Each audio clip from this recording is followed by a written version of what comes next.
शरणे त्र्यंबके गौरी नारायणी नमस्तुते। बोलो वृंदावन बिहारी लाल की जय। मैं पढ़ने जा रही हूँ। ब्रह्मा जी की तपस्या करना और भगवान विष्णु का दर्शन होने पर उनसे सृष्टि रचना के लिए शक्ति मांगना। क्या जी? ब्रह्मा जी तपस्या करने गए और भगवान विष्णु का दर्शन होने पर उनसे सृष्टि की रचना करने के लिए शक्ति मांगना। भगवान का ब्रह्मा जी को उपदेश देना। सुखदेव जी बोले, हे राजा परीक्षित, क्या स्वप्न देखने वालों का भी शरीर से संबंध होता है? ऐसे ही अपनी माया के बिना ईश्वर का भी शरीर संबंध नहीं होता। ईश्वर बड़ा मायावी है। क्या है? ईश्वर बड़ा मायावी है। एक ही आत्मा बहुत सा रूप, एक आत्मा होता बहुत सा रूप धारण कर लेता है। इसमें माया के कारण अहम मम का भास होने लगता है, परंतु जब वह परमात्मा में मोह रहित होकर काल तथा माया से परे हो, मतलब काल से माया का परे होना, अपनी महिमा में रमण करने लगता, तब इच्छा करते हो अहम मम दोनों को छोड़कर पूर्ण रूप से स्थित हो जाता है। हे राजन, यह जीव भी निर्विकार है, अर्थात कि जीव जो है निर्विकार है, उसका कोई आकार नहीं है फिर भी, किंतु इससे अविद्या रूप देह का संबंध कर लिया। इस प्रकार वैश्वर भी अपनी योग माया से चैतन्य मन लीला रूप प्रकट होता है। तब भगवान लीला रूप करने के लिए प्रकट होते हैं। एक समय ब्रह्मा जी सृष्टि रचना करने बैठे, परंतु उन्हें बुद्धि ना प्राप्त हुई। क्या?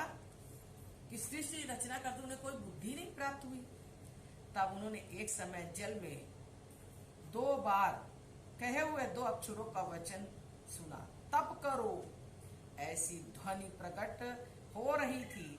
तभी ऐसी ध्वनि किसने की? देखने लगे किसने किया ऐसी ध्वनि है।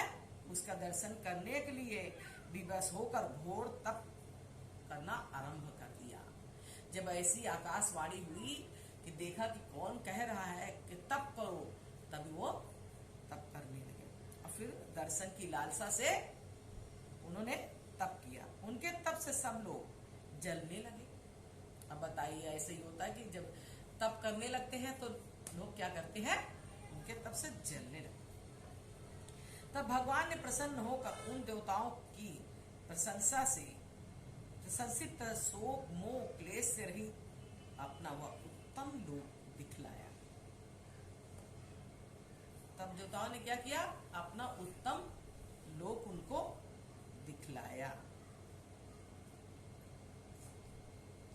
तब सत रज तम 3 गुणों विद्यमान रहते हैं। इस लोक पर काल का वश नहीं था। कहां पे? सत रज तम। और ना वहां माया ही अपनी कुचाल शक्ति दी। चारों ओर स्वंदर फैला होता, चारों तरफ क्या होता? स्वंदर फैला होता। अद्भुत आनंद ईश्वर के चरित्रों का यशोगान कर रही थी। उनके सभी में अनेक रूपवती स्त्रियों वैसे विष्णु भक्ति में तत्पर थी। जैसे लक्ष्मी जी विष्णु के प्रिय पीतंबर पहने क्रीट कुंडल धारण किए, मतलब क्रीट कुंडल धारण किए, गले में वैजंती माला पहने हुए, उन्हें दूर से देखते हुए ब्रह्मा जी चकित हो गए। जिनका वो दर्शन करना चाहते थे वो निकले कौन? विष्णु भगवान लक्ष्मी जी सहित अपना कुंडल पहने हुए ऐसी अद्भुत शोभा के साथ बैठे हुए थे कि जिन्हें दूर से देखते ही ब्रह्मा जी चकित हो गए। दूर से देखकर वो चकित हो गए। विष्णु जी ने कहा, आओ आओ। उन्होंने पुकारा, आओ आओ ब्रह्मा, मैं तुम्हें तप से बहुत प्रसन्न हूँ। तुम्हारे तप से क्या हूँ? प्रसन्न हूँ, क्योंकि सृष्टि रचना के उत्तम विचार से जो तुमने इतना घोर तप किया वह सर्वथा ही प्रशंसनीय है।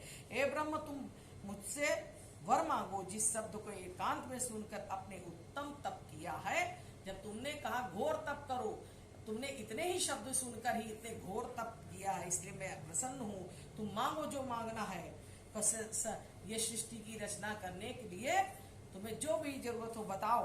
कठिन तपस्याओं से मुझे ऐसे पराक्रम आ गया। ब्रह्मा जी बोले, भगवान आपसे कुछ छिपा नहीं, आप चराचर के सब स्वामी हैं। प्राणियों की बुद्धि स्थित रहे, इसका पालन संहार वाले देवों के देव तथा अपनी प्रार्थना वही मांगता है कि आप मुझसे शक्ति प्रदान करें। मुझे क्या करिए? शक्ति प्रदान करें, जिससे मैं अपने स्थूल सूक्ष्म दोनों स्वरूप को भांति भांति जान सकूं। कि मतलब मैं अपने स्थूल और सूक्ष्म रूप को मैं देख सकूं, पहचान सकूं और भांति भांति जान सकूं। आप अमोघ संकल्प वाले, नाना प्रकार की क्रीड़ा करने वाले, आप मकड़ी व समस्त संसार को अपने माया जाल में पिरोए हैं। सो हे माधव, आप मुझे ऐसी बुद्धि दीजिए जिससे मैं सृष्टि की रचना करने में सफल हो सकूं। आप मुझे जैसी शिक्षा देंगे तो मैं आलस्य रहित होकर वैसा ही आचरण करूंगा। पहले मैं राजाओं की सृष्टि रचना करना चाहता हूँ, सो आप पर मुझे से कृपा कीजिए जिससे मैं सब कुछ करते हुए भी बंधनों से मैं ना पड़ूं। हे परमेश्वर, आपने मेरे साथ मित्र का व्यवहार किया है। समस्त प्रजाजनों की सृष्टि आपकी सेवा में स्थित है। भगवान ने कहा कि मैं तुमसे अति प्रसन्न हूँ, अब तुम सृष्टि की रचना करने के लिए जो मांग सकते हो मांगो और मैं तुमसे प्रसन्न हूँ। ब्रह्मा जी ने कहा, आपका उद्देश्य ही सफल होगा, मैं सृष्टि की रचना करता हूँ। बोलो वृंदावन बिहारी लाल की जय।